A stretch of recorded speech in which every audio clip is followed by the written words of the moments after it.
की सबसे बड़ी नर्फ गन। ये है एक साधारण नर्फ गन और पिछले 1 साल से मैं अपना ज्यादातर वक्त इसे बनाने में लगा रहा था। दुनिया की सबसे छोटी नर्फ गन और आप इसे वाकई में लोड कर सकते हो और शूट भी। हालांकि ये फिलहाल दुनिया की सबसे छोटी नर्फ गन है, लेकिन आज हमारा मकसद है कि उस रिकॉर्ड को 1 नहीं 2 नहीं बल्कि पूरे 3 बार तोड़ना। और हर पड़ाव पर हम इसे पिछली गन से 10 गुना ज्यादा छोटा बनाएंगे। और मेरी कैलकुलेशन सही है तो इसका मतलब है कि जब तक हम यहाँ पहुँचेंगे आप इसे 5 गन्स को एक बाल की चौड़ाई जितनी जगह में फिट कर सकते हैं। लेकिन इन रिकॉर्ड्स को तोड़ना शुरू करने से पहले चलिए बात करते हैं पहली बड़ी समस्या का, जिसका हमें सामना करना पड़ा सिर्फ यहाँ तक पहुँचने के लिए। और वो समस्या इस नर्फ गन के काम करने के तरीके से जुड़ी है कि जब आप गन के इस हिस्से को पीछे खींचते हैं तो वो अपने साथ एक स्प्रिंग लोडेड पिस्टन को भी लाता है, जो कि यहाँ रखे कैच मैकेनिज्म के साथ लॉक हो जाता है। अब गन लोडेड है और फायर करने के लिए तैयार। तो जब आप इस स्प्रिंग लोडेड ट्रिगर को खींचते हो तो कैच मैकेनिज्म नीचे गिरता है, जिससे स्प्रिंग से जुड़ा पिस्टन तेजी से आगे की तरफ बढ़ता है और चेंबर की सारी हवा तेजी से बाहर आती है। और उसके रास्ते में एक बहुत ही हल्का डार्ट होता है जिसे वो हवा आगे धकेलती है। अगर आप इस नर्फ गन के सारे पुर्जे अलग अलग करेंगे तो आपको इसमें 87 पार्ट्स, 13 स्प्रिंग्स और 6 हिंजेस मिलेंगे। अगर आप इसे एक इंसानी बाल की चौड़ाई से भी छोटा बनाना चाहते हो तो आप समझेंगे कि नामुमकिन होगा उन छोटे छोटे हिस्से जैसे हिंजेस और स्प्रिंग्स को जोड़ना। इसका मतलब अब हमारे सामने एक बहुत ही पेचीदा चुनौती थी, इस पूरे नर्फ गन को सिर्फ एक हिस्से से बनाना, और वो भी बिना स्प्रिंग्स के। और हमने जाना कि दुनिया में सिर्फ एक ही ऐसी जगह है जहां नैनो स्केल पर ऐसी लचीली मशीन्स बनती हैं। और मैं आपको ये भी बता दूं कि ये वही जगह है जहां से मैंने मैकेनिकल इंजीनियरिंग में अंडरग्रेड डिग्री ली थी। इसका मतलब अब वक्त था मैं अल्मा माटर BYU जाकर अपने पुराने दोस्तों से मिलूं। शुरुआत करते हैं मेरे सबसे फेवरेट प्रोफेसर डॉक्टर हाउल से। आपको देखकर अच्छा लगा डॉक्टर हाउल। मैं याद कर रहा हूँ कि मुझे आपकी क्लास में कौन सा ग्रेड मिला था। मैंने आज सुबह ही चेक किया था। शायद मुझे मिला था A-। ओह वाह, सही कहा। मुझे लगा नहीं था इतने सालों बाद भी मेरे क्लास के अपने ग्रेड के बारे में याद होगा। कैसे नहीं याद रहता, ये इतना अच्छा जो सिखाते हैं। और किसे पता था कि मेरी क्लास का एनर्जेटिक स्टूडेंट भविष्य में आगे बढ़कर एक दिन दुनिया का सबसे मशहूर इंजीनियर बन जाएगा। मैंने तो बिल्कुल नहीं सोचा था। मैंने तो नहीं। और मैं ये विश्वास के साथ कहता हूँ क्योंकि उन्होंने कहीं से मेरा ID कार्ड भी ढूंढ निकाला। और इसे देखने के बाद मेरे दिमाग में अब सिर्फ 2 चीजें हैं। मेरे आईब्रोज इतने बड़े थे और मैंने फोटो खिंचवाते वक्त ये नेकलेस क्यों पहना। सबसे पहले हम उन BYU स्टूडेंट से मिलने गए जिनके साथ मैं पिछले 1 साल से इस प्रोजेक्ट पर काम कर रहा था। तो हम सब आज यहाँ सिर्फ ये जानने के लिए इकट्ठा हुए हैं कि क्या हम इस मिशन में कामयाब हो भी पाएंगे या नहीं। और जेकब, जिसने स्टूडेंट्स की इस टीम को लीड किया है, उसने समझाया कि हमारी दूसरी परेशानी क्या है। चीजों को इतना छोटा बनाने में कई प्रॉब्लम्स है। उसे मजबूत होना होगा और फ्रिक्शन भी कई गुना बढ़ जाता है। इसके छोटे छोटे पुर्जों को एक साथ जोड़ना तो एक प्रॉब्लम थी ही, इसलिए हम इसे एक ही हिस्से से बनाना चाहते थे। इतने छोटे पैमाने पर अगर हम ज्यादा हिलने डुलने वाले पुर्जों का इस्तेमाल करेंगे तो फ्रिक्शन एक बहुत बड़ी परेशानी बन सकता है। हमारा प्लान था कि हम पहले ही एक बड़ा सैंपल डिजाइन बनाएंगे और अगर उसने ठीक से काम किया तो हम उसी को छोटा और छोटा करते जाएंगे। लेकिन आखिर वो कैसा दिखेगा, जरा सोचिए। भला हम बिना स्प्रिंग्स के डार्ट्स फेंकने के लिए इतनी ऊर्जा कहां से लाएंगे। तो उसके लिए ये रहा हमारा पहला प्रोटोटाइप। और हालांकि इसमें अब भी 1 से ज्यादा हिस्से हैं, आप देख सकते हैं कि यहाँ मेटल स्प्रिंग्स की जगह किसने ली है, इन 3D प्रिंटेड लचीले प्लास्टिक के स्प्रिंग्स ने। इंजीनियरिंग में इसे कहते हैं कंप्लायंट मैकेनिज्म। और मैं किसी ऐसे को जानता हूँ जो इस क्षेत्र में सबसे जाने माने विशेषज्ञों में से एक है। ये कंप्लायंट मैकेनिज्म्स पर सबसे बढ़िया किताब हाँ, है। सही कहा, लेकिन मैं अपनी खुद की तारीफ कैसे करूं? ये भले ही खुद की तारीफ ना करें, लेकिन यकीन मानिए इस टॉपिक पर इससे ज्यादा बढ़िया किताब और कोई नहीं। एक आम मैकेनिज्म काफी सख्त होता है और इसमें कुछ हिंजेस लगे होते हैं ताकि वो आगे पीछे हिल सके, कुछ इस तरह से। और ये काफी साधारण सा मैकेनिज्म है जिसे कहते हैं 4 बार लिंकेज। और अब डॉक्टर हावल समझाएंगे कि आप इसे सिर्फ एक हिस्से से कैसे बना सकते हैं। इसके आगे पीछे हिलने के लिए हम कुछ ऐसा इस्तेमाल करते हैं जो लचीला हो। और ये एक बहुत ही बढ़िया उदाहरण है क्योंकि इन्हें एक के ऊपर एक रखने पर आप देख सकते हैं कि दोनों का मोशन एक जैसा है। और उसके लचीले होने की वजह से हम इसे कहते हैं कंप्लायंट मैकेनिज्म। और फिर डॉक्टर हावल ने मुझे समझाया कि कंप्लायंट मैकेनिज्म के 6 बड़े फायदे क्या हैं। सबसे पहला, इसमें कम पार्ट्स हैं।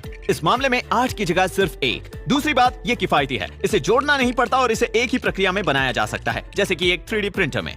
तीसरा, ये ज्यादा सटीक है, ये हमेशा ठीक उसी स्थान पर लौटता है और क्योंकि ये सिर्फ एक ही हिस्से से बना है, इसमें इस तरह की गलतियां दिखाई नहीं देंगी। चौथा, इसका वजन कम है। अंतरिक्ष में चीजें भेजने के लिए ये बात बहुत महत्वपूर्ण है। पांचवा, पुर्जों के बीच कोई घर्षण नहीं, मतलब चीजें आपस में घिसेंगी नहीं और इसमें लुब्रिकेशन भी नहीं चाहिए। और आखिर में नंबर 6, ये स्प्रिंग्स की तरह लचीला है। हर पदार्थ में एक स्प्रिंगनेस होता है, इसलिए हम जो आकार चुनते हैं वो स्प्रिंगनेस का चालाकी से लाभ उठा सकता है। इसके बाद वो मुझे कंप्लायंट मैकेनिज्म्स के कुछ कमाल के और हैरान कर देने वाले उदाहरण दिखाने लगे, जैसे ये एक ही हिस्से से बना लाइट स्विच, या जैसे मेटल का एक टुकड़ा जो कुछ इस तरह मुड़ता है जिसे देखकर लगता है कि ये नामुमकिन होना चाहिए, या फिर प्लास्टिक की ये शीट जो कुछ इस तरह काटी गई है कि आपको ये एक तरफ से लचीली लगेगी मगर दूसरी तरफ से मोड़ने की कोशिश करने पर ये काफी मजबूत है। इन कंप्लायंट मैकेनिज्म्स का उपयोग शुरू भी हो चुका है, जैसे सर्जिकल कैमरास के लिए बना ये विंडशील्ड वाइपर, ताकि डॉक्टर्स कुछ इस तरह से लेंस को साफ कर पाएं, वरना पहले तो उन्हें उसे निकाल कर बार बार साफ करना पड़ता था।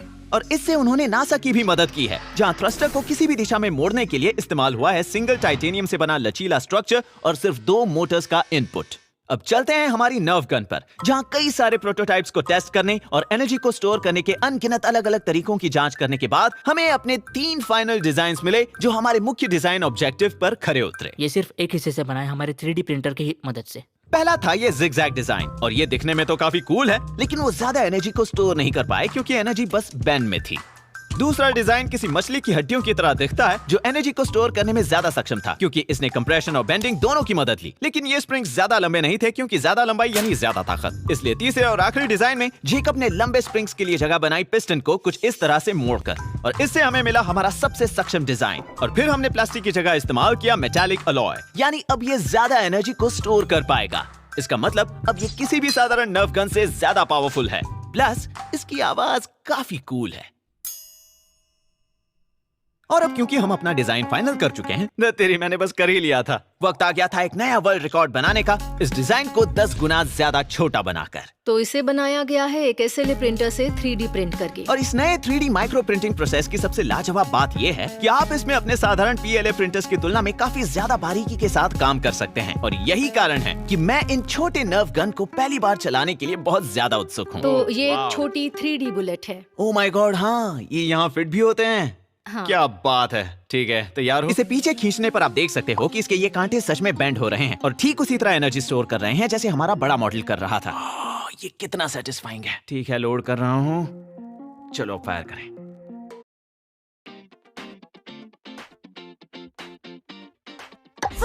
Panda? ये तो कमाल का है। ये डार्ट को करीब 3 फीट दूर फेंकता है, और ये बात काफी दिलचस्प है क्योंकि ये दूरी भी ठीक 10 गुना कम है हमारे बड़े वाले मॉडल के मुकाबले। ठीक है बैथनी, अब हम दोनों मुकाबला करेंगे ये देखने के लिए कि ज्यादा सटीक कौन है। मैंने यहाँ एक सिक्का रखा है, जो सबसे ज्यादा नजदीक पहुंचा वो जीतेगा। तैयार? हाँ। ठीक है। करीब 6 इंचेस। 3, 2 ओह नहीं, ये बहुत कुछ दूर ज्यादा ही दूर चला गया। हालांकि मेरा डार्ट दूर तक गया, बेथनी का डार्ट सिक्के के ज्यादा नजदीक था, तो जीत उसकी हुई। नया वर्ल्ड रिकॉर्ड, दुनिया का सबसे छोटा नर्व बैटल। हम जिन भी कैट फाइल्स का इस्तेमाल कर रहे हैं उन्हें हम थिंगीवर्स पे डाल देंगे ताकि आप भी अपने घर पर 3D प्रिंटेड नर्व बैटल कर सकें। उसकी लिंक आपको वीडियो डिस्क्रिप्शन में मिल जाएगी। वहाँ कुछ डिजाइन ऐसे भी हैं जो लेगो के साथ जुड़ सकते हैं, यानी आप भी अपने दिमाग का इस्तेमाल करके कोई कमाल का कंप्लायंट मैकेनिज्म बना सकते हैं। अब वक्त था इसे किसी साधारण नर्व गन के मुकाबले 100 गुना छोटा बनाने का, यहाँ के माइक्रो मैकेनिज्म्स लैब में। लेकिन वो करने से पहले मैंने उन्हें अपने एक खास कारण की वजह से रास्ता बदलने के लिए कहा। मैं अपने कॉलेज के दिनों में यहीं रहता था। अंदर आओ, मुझे कुछ दिखाना है। और यहाँ की खुशबू से ही मेरे दिमाग में कहीं छुपी ढेर सारी पुरानी यादें ताजा हो गई। ये 19 साल के उन स्टूडेंट्स की बदबू है जो हफ्तों तक नहीं नहाते। ये रहा मेरा रूम 3204। मेरी किस्मत अच्छी थी कि उस वक्त छुट्टियां चल रही थीं, यानी मैं बिना किसी रोक टोक के अंदर घुसकर आपको कुछ दिखा सकता हूँ। मैंने एक तरीका निकाला जिससे आप यहाँ के किसी भी कमरे में घुस सकते हो, वो भी बस 2 सेकंड में। और जाने से पहले मैंने उसे यहाँ ऊपर छिपा दिया था। चलिए देखें वो अभी यहाँ है या नहीं। वो यहाँ नहीं है, इसका मतलब हमारे पास सिर्फ एक ही रास्ता बचा है, हमें इसे फिर से बनाना होगा। और इसे बनाने के लिए सबसे पहले लीजिए एक वैक्स डेंटल फ्लॉस, फिर यूरेनियम को लेकर उसे, और बस हो गया। इतने सालों बाद भी मैं ये नहीं भूला। लॉक्ड है, और मैं आपको बता दूं कि ये सिर्फ इमरजेंसी यूज के लिए है, जैसे अगर आपको मारियो कार्ट खेलना हो और स्कॉट ग्लेशियर अपने कमरे में ना हो। देखा मेरा कमाल। तो पुराने दिनों को फिर एक बार जीने के बाद हम वापस काम पर लौटे। ये तो बहुत ही छोटा है, और यहाँ हमें एक माइक्रोस्कोप का इस्तेमाल करना पड़ा ये देखने के लिए कि क्या हो रहा है। क्या हम इसे फायर कर सकते हैं? बिल्कुल कर सकते हैं। और तो और मैं इसे ट्वीजर्स के साथ लोड करने के बारे में सोच भी नहीं सकता था, तो हमने उसके बजाय माइक्रो मैनिपुलेटर का इस्तेमाल किया। इस नॉब के हर एक टर्न पर यह सुई मिलीमीटर के एक अंश जितना चलती है, तीनों दिशाओं में। ठीक है, अब इसे धीरे धीरे नीचे लाओ। Oh my God. और ये किसी बॉम्ब को डिफ्यूज करने जैसा है, क्योंकि आपको बड़ी सावधानी से काम करना होता है, क्योंकि अगर आपने इस नॉब को हल्का सा भी ज्यादा घुमाया तो ओह नो ओह नो, ये नाजुक से कार्बन नैनो ट्यूब्स देखते ही देखते टूट जाएंगे। और हाँ, मैं तो आपको बताना ही भूल गया, हमने ये नर्व गन इन कार्बन नैनो ट्यूब्स की मदद से विकसित की है। क्योंकि इतनी छोटी सी चीज को सटीकता से बनाने के लिए हमारे पास ज्यादा तरीके नहीं है। ब्रिजेट ने मुझे बताया कि इस प्रोसेस में 2 स्टेप्स हैं, जिसके लिए पहले हम एक सील्ड रूम में जाते हैं और फोटोलिथोग्राफी की मदद से सिलिकॉन वेफर पर एक पैटर्न बनाते हैं जो कि माइक्रोचिप्स बनाने की प्रक्रिया के समान है। और फिर दूसरा स्टेप, सिलिकॉन वेफर को एक मास्क की तरह इस्तेमाल करके हम उन जगहों पर कार्बन नैनो ट्यूब्स उगा सकते हैं जहां हम चाहते हो, जिसके लिए हमें इसे एक फर्नेस में रखकर बहुत गर्म तापमान पर इसके ऊपर विशिष्ट गैसेस छोड़नी पड़ती हैं। इस प्रक्रिया को पूरा होने के लिए करीब 8 घंटे लगते हैं, लेकिन काम होने के बाद आपको मिलेंगे बहुत ही बारीकी से बनाए हुए कार्बन नैनो स्ट्रक्चर्स। कोई भी गलती मत करना मार्क। मैं फायर करने जा रहा हूं दुनिया की सबसे छोटी नर्व गन। 3, 2, 1। शाबाश! बहुत खूब टीम। एक पल के लिए वहां था और अगले ही पल नहीं था। बहुत ही सेटिस्फाइंग लगता है जब आपका कंप्लायंट मैकेनिज्म डिजाइन इतने छोटे पैमाने पर बनाए जाने के बाद भी उतना ही अच्छा काम करता है जैसे उससे 100 गुना बड़ी कोई साधारण नर्व गन। और इस सब के बाद अब सिर्फ एक ही काम बचा था, इस चींटी के साथ नर्व बैटल करना। ये तो एक चींटी के लिए बिल्कुल सही साइज की नर्व गन है और मैंने जंग करने के लिए उसकी तरफ अपनी छोटी गन से फायर भी किया, लेकिन इससे वो बिल्कुल भी नहीं डरा। ए, वापस आओ। वाह, उसने गन चुरा ली। उल्टा वो तो मुझे चिढ़ा रहा था, उसने मेरी गन ले ली।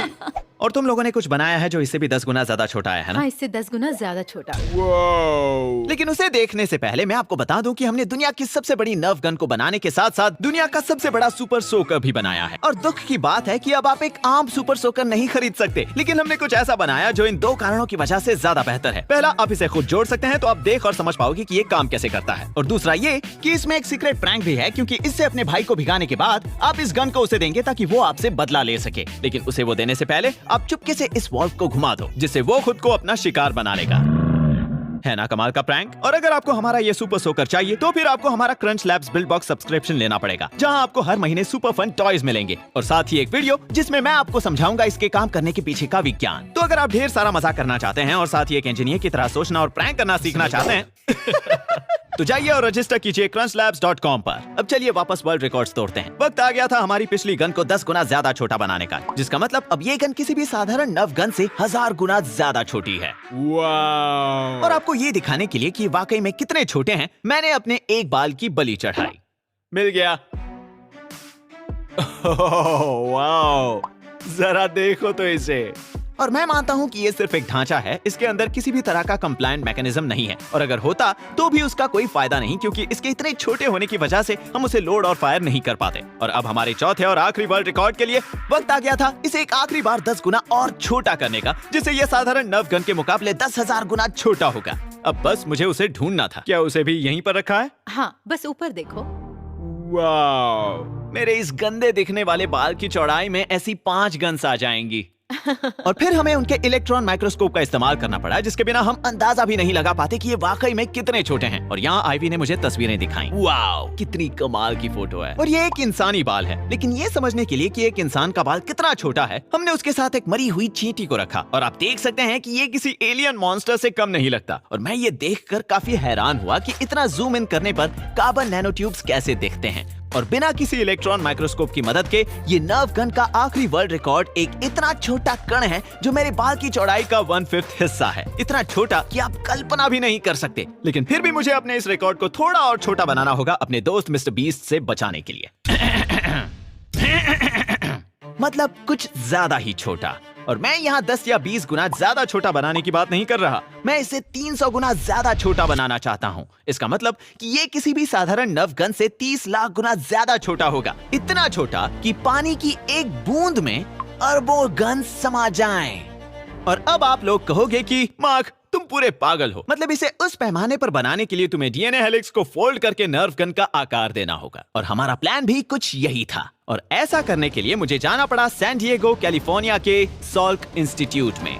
सॉल्क एक non profit biological research institute है जिसके फाउंडर थे जॉनस सॉल्क। और मुझे इनके बारे में सबसे अच्छी बात ये लगी कि इन्होंने पोलियो, जो उस वक्त की दुनिया की सबसे खतरनाक बीमारी थी, उससे बचने का इलाज ढूंढने के बाद अपनी उस वैक्सीन का पैटर्न ना निकलवाकर $3 अरब ठुकराया ताकि पूरी दुनिया को ये वैक्सीन मुफ्त में मिल सके। और परोपकारी वैज्ञानिक जिज्ञासा का वो दृष्टिकोण आपको आज भी इस इंस्टीट्यूट में देखने मिलेगा, जिसकी वजह से यहाँ का वातावरण नई नई खोजों को बढ़ावा देता है, जैसे डीएनए मॉलिक्यूल का ये हीलिकल स्ट्रक्चर। और यही कारण है कि मैं आज यहाँ पर आया हूँ। हम जिस टेक्नोलॉजी के साथ काम करते हैं उसका नाम है डीएनए ओरिगामी, जिसमें डीएनए को अलग तरीके से इस्तेमाल करते हैं। और इस जनाब का नाम है पलव। वो एक जीनियस है जो यहाँ अपनी प्रयोगशाला चलाते हैं और इनके अंदर बायोलॉजी से जुड़ी हर चीज को लेकर इतना जुनून है कि क्या बताऊं। मतलब मुझे बैक्टीरियोफेगस के बारे में पूछने की गलती करना भी मत।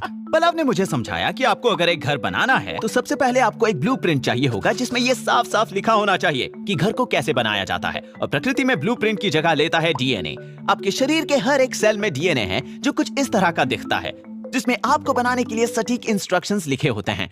और डीएनए का यही काम होता है। लेकिन पलव के कुछ प्रेडेसेसर्स ने एक दिलचस्प सवाल पूछा। अगर हम उस डीएनए को ही इस्तेमाल करें कोई चीज बनाने के लिए, तो डीएनए को सिर्फ एक ब्लूप्रिंट की तरह इस्तेमाल करके कुछ और बनाने के लिए इंस्ट्रक्शंस देने के बजाय क्या होगा अगर हम उन्हीं ब्लूप्रिंट को ओरिगामी शीट की तरह इस्तेमाल करें, जिसमें लिखा हो कि कहां काटना है और कहां फोल्ड करना है, ताकि वही ब्लूप्रिंट एक घर बन जाए। और इन्होंने इसे कुछ इस तरह से किया। अगर आप डीएनए को लेंगे तो आपको दिखेंगे 2 स्ट्रैंड्स और वो आपको 2 की जोड़ी में ही मिलेंगे। तो अगर यहाँ ए है तो यहाँ टी होगा, अगर यहाँ सी है तो यहाँ जी होगा। और फिर जब वो दूसरे के पास जाकर जुड़ने लगते हैं, ए जुड़ता है टी से और सी जुड़ता है जी से, समझ गए? तो अगर उस जोड़ी में दोनों सक्षम है तो वो दोनों एक साथ आकर बनेंगे एक डबल हेलिक्स स्ट्रक्चर।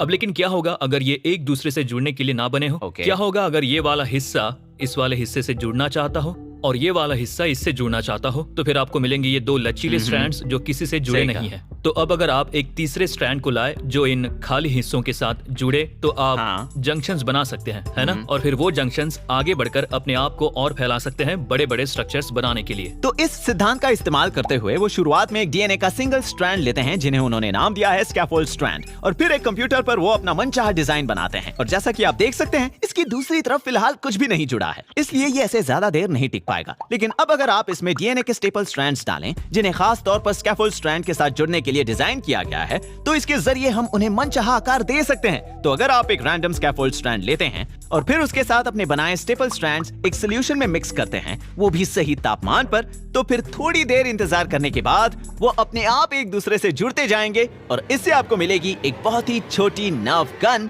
जो सिर्फ और सिर्फ डीएनए से बनी है। नामुमकिन।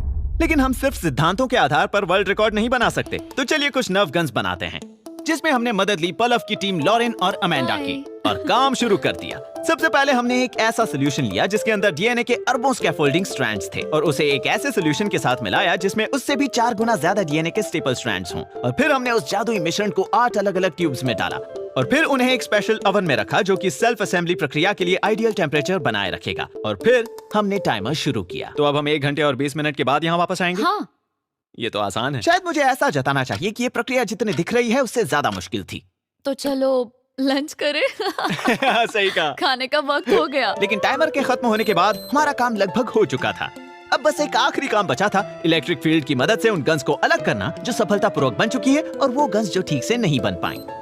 और अब हमारे पास पानी की कुछ बूंदें बचती हैं, जिसमें दुनिया की सबसे छोटी 1.2 ट्रिलियन नर्व गन्स हैं। और अब आखिर में हमें बस ये साबित करना था कि वो सचमुच वहाँ पर हैं। और इसमें हमारी मदद करेगी जॉसलिन। हमें मदद चाहिए जॉसलिन। मैंने सुना है कि इन्हें देखने के लिए हमें तुम्हारी मदद चाहिए होगी। बिल्कुल सही सुना, लेकिन इस पर तो लेबल ही नहीं लगा है। आइए मैं आपको एक बहुत ही कमाल की बात बताता हूँ। हम इन नर्व गन्स को देखने के लिए किसी साधारण माइक्रोस्कोप का इस्तेमाल नहीं कर सकते, क्योंकि इन गन्स की लंबाई करीब 100 नैनोमीटर्स है, जो कि विजिबल लाइट की वेवलेंथ से भी 5 गुना ज्यादा छोटी है। तो जॉसलिन इस्तेमाल कर रही है एक एटॉमिक फोर्स माइक्रोस्कोप का, जिसमें एक बहुत ही छोटी सुई होती है जो एक सतह पर आगे पीछे घूमती रहती है। और जब भी उसके रास्ते में एक एटम जैसी कोई छोटी चीज भी आती है तो वो सुई ऊपर उठ जाती है और इस अंतर को एक लेजर के जरिए मापा जाता है। तो अगर आप इस छोटी सी सुई को पूरी सतह पर कई बार घुमाएं तो इससे आप धीरे धीरे महसूस करके पता लगा सकते हैं कि वहाँ क्या है। तो थोड़ी देर बाद जॉसलिन वापस आई और अब मैं आपके सामने दिखाने जा रहा हूँ दुनिया के इस सबसे छोटे नर्व गन की पहली तस्वीर, जो ऊपर से लेकर नीचे तक डीएनए से बनी है। मुझे यकीन ही नहीं होता, ये सचमुच लाजवाब है। और सबसे हैरान कर देने वाली बात ये है कि ये महज कुछ 1000 एटम से बनी है। और ये समझने के लिए कि ये कितने ज्यादा छोटे हैं, अगर आप इन्हें इस तरह लाइन में लगाएं तो एक इंसान के बाल की चौड़ाई तक पहुंचने के लिए ऐसी 2000 गन्स लगेंगी। Good luck mister beast. तो जब यहाँ से जाने का वक्त आया पलव ने मुझे बताया कि किस तरह इस प्रोजेक्ट की वजह से उनकी टीम को कुछ आइडियाज मिले। अगर हम कुछ स्पेसिफिक नर्व ब्लास्टर्स बना सके या फिर जो तुम उसे बुलाना चाहो डीएनए इंजेक्शन डिवाइसेस, तो हम विशेष प्रकार की कोशिकाओं को टारगेट कर सकते हैं ताकि हम अलग किस्म की बीमारियों का इलाज कर सकें। लेकिन इन सब के लिए हमें सही किस्म का डीएनए भेजना होगा। तो हम वो सेल्स के अंदर कैसे डालेंगे? Nerve blaster. ठीक है, तो ये तो बस शुरुआत थी। कुछ सालों बाद हम इस वीडियो का दूसरा भाग बनाने के लिए दोबारा मिलेंगे। तो क्या अब मैं भी इस पेपर का को ऑथर बन गया हम हूं? तुम्हें हमारे पेपर का को ऑथर जरूर बनाएंगे, लेकिन मैं नोबेल प्राइज शेयर नहीं करूंगा। और जब मैं यहाँ से अपना सामान समेट रहा था, मुझे अपने अंदर इंसानी भविष्य के लिए उज्जवल रास्ता दिखाई दे रहा था, क्योंकि इन लोगों के साथ मिलकर एक खिलौने के साथ खेलते खेलते मुझे BYU और द सॉल्क इंस्टीट्यूट में चल रहे आधुनिक विज्ञान और रिसर्च की झलक देखने को मिली। और भले ही एक नर्व गन दुनिया को बचाने के लिए ज्यादा कुछ नहीं कर सकती, लेकिन इससे हमें ये पता चला कि दुनिया भर के लाखों करोड़ों इंजीनियर्स और साइंटिस्ट्स दुनिया भर के लैब से बड़े बड़े सपनों पर काम कर रहे हैं। वो आज मेहनत कर रहे हैं ताकि कल की आने वाली पीढ़ी की जिंदगी आसान हो सके, हमारे समय की सबसे कठिन तकलीफों को दूर करके। ये ऐसा भाव है जो सिर्फ खुद जॉनस सॉल्क ही बयां कर सकते हैं। आशा सपनों में, कल्पना में और उन लोगों के साहस में निहित है जो सपनों को हकीकत में बदलने का साहस करते हैं। जॉनस सॉल्क और पलव जैसे लोगों के बारे में जो बात मुझे सबसे ज्यादा पसंद है वो है कठिन समस्याओं से निपटने के दौरान उनका creative confidence. Thanks for watching.